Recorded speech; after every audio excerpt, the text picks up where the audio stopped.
Кого это волнует?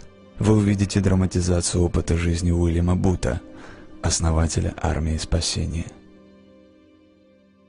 У меня было видение. Я увидел темный, бушующий океан.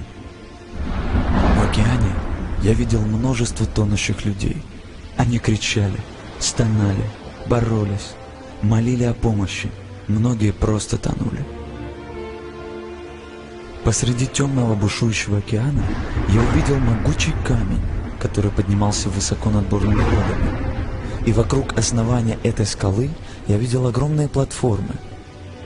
На одной из платформ я увидел свет и многих тонущих людей, постоянно вылезавших из черной воды. И я видел многих, которые уже были спасены. И на платформе они усердно помогали утопающим людям. Они помогали им достичь безопасности. Но вдруг я кое-что заметил, и это озадачило меня. Я увидел спасенных, которые вскоре забыли обо всем этом ужасе.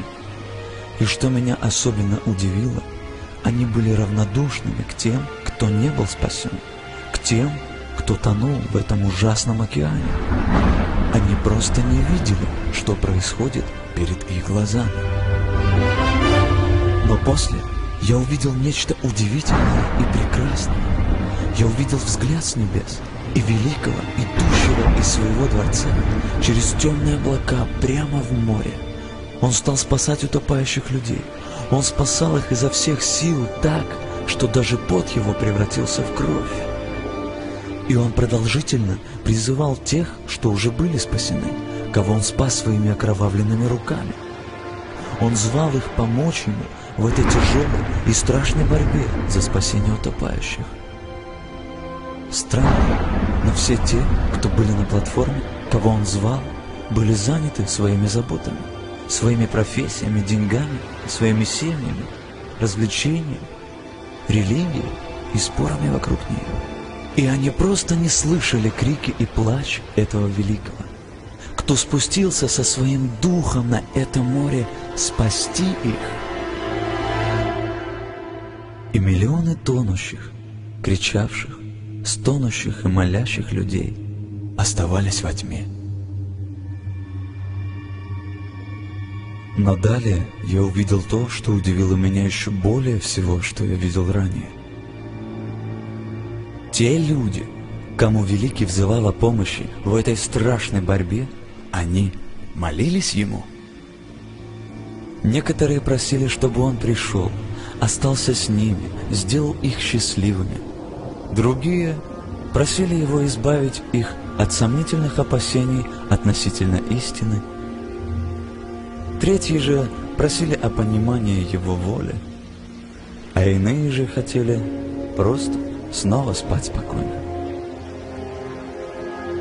Они собирались близко к скале и старались как можно еще ближе к ней подойти, и смотрели на нее, думая, что Великий именно там. Они взывали: «Приди к нам, приди и помоги нам».